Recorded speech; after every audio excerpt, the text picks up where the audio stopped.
প্রথমেই আকাশবাণী সংবাদ কলকাতার তরফ থেকে প্রচুর অভিনন্দন। ধন্যবাদ। পরপর দুবার সিনেমা ইফিতে গেল এই নিয়ে, এটাতে প্রথমে কেমন লাগছে একবার জিজ্ঞেস করি।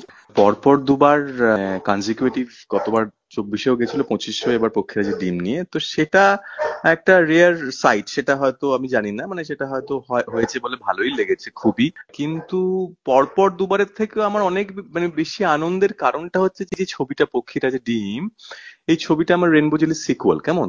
তো এই পুরো সিরিজটা আমার খুব প্রিয় সিরিজ, এবং আমার মনে হয়েছে যে ছবি করে এতদিন যে আমি যে কটা ছবি করতে পেরেছি এখনো অব্দি, তার মধ্যে আমার সবচাইতে নিখুঁত লেগেছে আমার নিজের করা পক্ষীরাজের ডিম, আমার করা ছবিগুলোর মধ্যে। তো সেই জন্য আমার মনে হয়েছে যে এটার একটা সত্যি তাহলে ন্যায্য একটা কিছু, আমার মনে হওয়াটা ভুল ছিল না। আর একটা কথা, আজকে 12 বছর ধরে ছবি করছি আমি, তো আসলে সত্যজিৎ রায়ের পুরো, আমার ওপর সত্যজিৎ রায়ের একটা প্রভাব আছে, সেটা লেখায়, ছবি আঁকায়, ছবি করার ক্ষেত্রে। এবং 12 বছর লাগলো আমার একটা ছবি করতে, যেটা আমি মনে করলাম যে এই ছবিটা হয়েছে হয়তো খানিকটা যোগ্য, যেটা সত্যজিৎ রায়কে উৎসর্গ করা যায়। আমাদের পক্ষীরাজের ডিম সত্যজিৎ রায়কে উৎসর্গ করা একটা ছবি। তো আমি জীবনে যে ছবিটা সত্যজিৎ রায়কে উৎসর্গ করেছিলাম, সেই ছবিটা ইফিতে ইন্ডিয়ান প্যানোরামা সেকশনে সিলেক্টেড হলো, এটা একটা খুবই আনন্দের বিষয়। আচ্ছা, দুটো ছবি, মানে আগের বার যেটি সিলেক্টেড হয়েছিল ভূতপরি এবং এবার যেটা হলো পক্ষীরাজের ডিম, দুটো ছবিতেই কল্পনার একটা জায়গা রয়েছে। এবং দুটো ছবিকেই আগের বারও যখন কথা বলেছিলাম, বাচ্চাদের সিনেমা না বলা হলেও বাচ্চারা কিন্তু দেখতে পারবে, এটাও কিন্তু কিছুটা তাই, কিছুটা মানে পুরোটাই এটা তাই। তো সেক্ষেত্রে কি এই যে বাচ্চাদের জন্য সিনেমা বানানো, এইটা, এই ভাবনাটা কেন? দেখো, আমি আগেও বলেছি এটা যে বাচ্চাদের জন্য সিনেমা বানানোটা লক্ষ্য নয়। লক্ষ্যটা হচ্ছে আমাদের স্বাভাবিক বাস্তবিক জীবনে যেমন শিশুদের একটা ভূমিকা আছে, পার্টিসিপেশন আছে, কেমন? আমাদের ছবির ক্ষেত্রে সেরকম পার্টিসিপেশন আমরা দেখতে পাই না। একজন পুরুষ, একজন নারী, একজন ট্রান্স যতটা পার্টিসিপেশন দাবি রাখে এখন আমাদের আধুনিক ছবিতে, অদ্ভুতভাবে শিশুদের অতটা এখনো দাবি যেন হয়ে ওঠেনি। এইটা আমার প্রথম ছবি থেকে, প্রথম ছবি 2014 সালে পেন্ডুলাম বলে ছবিটা যেটা করেছিলাম, সেখানেও কিন্তু একটা বাচ্চা ছিল, বাচ্চা মেয়ে ছিল, যে খুব ইম্পর্ট্যান্ট একটা রোল। এটা হয়তো এই ছবিটার ঘরানাটা হয়তো, এটা রূপকথা বলবো না, এটা একদমই রূপকথা না, এটা একটা সায়েন্স ফিকশন ফিল্ম। কেমন? এটা একটা পুরোদস্তু সায়েন্স ফিকশন, পক্ষীরাজের ডিম একটা পুরোদস্তু সায়েন্স ফিকশন ফিল্ম। আমরা এখানে একদমই হার্ডকোর সায়েন্সকে যতটা ফিকশনালাইজ করা যায় সেরকম একটা ছবি বানিয়েছি, জমজমাট মজার ছবি বানানোর চেষ্টা করেছি।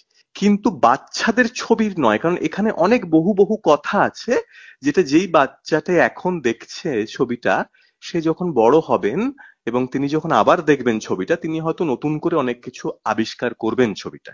তো এটা বাচ্চারা না, আমার ছবির ক্ষেত্রে যেটা প্রয়োজন বলে মনে হয়েছে, যে বাচ্চাদের equal participation in case of the narrative.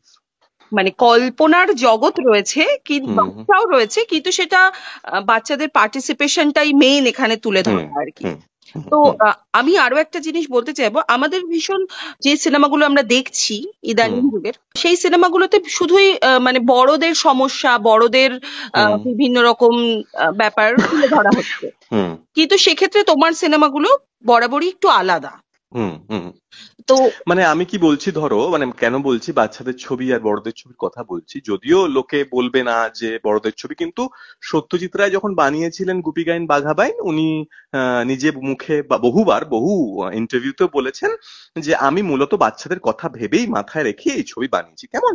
এইবার গুপি গাইন বাঘা বাইনে তো গল্প এগিয়ে নিয়ে যায় না কোনো বাচ্চা ক্যারেক্টার, কিন্তু পিকুর ডায়েরি একটা বড়দের ছবি, কিন্তু সেখানের কিন্তু মুখ্য চরিত্র একজন বাচ্চা, কেমন? সুতরাং বাচ্চাদের ছবি মানেই বাচ্চা থাকবে আর বড়দের ছবি মানেই বড় থাকবে এমন নয়। বিষয়টা হচ্ছে আমার গল্প কাকে ভর করে এগোচ্ছে, আমার গল্প কার চোখ দিয়ে পৃথিবীটাকে দেখছে। আমার সমস্ত ছবিতেই ম্যাক্সিমাম ক্ষেত্রে দেখা গেছে যে হয়তো শিশুদের চোখ দিয়ে অনেকটা অংশ দেখার চেষ্টা করা হয়েছে একটা ছবিতে, যেভাবে একজন পরিণত মানুষেরও চোখ দিয়ে দেখার চেষ্টা করা হয়েছে, সেটাই আমি বলতে চাইছি।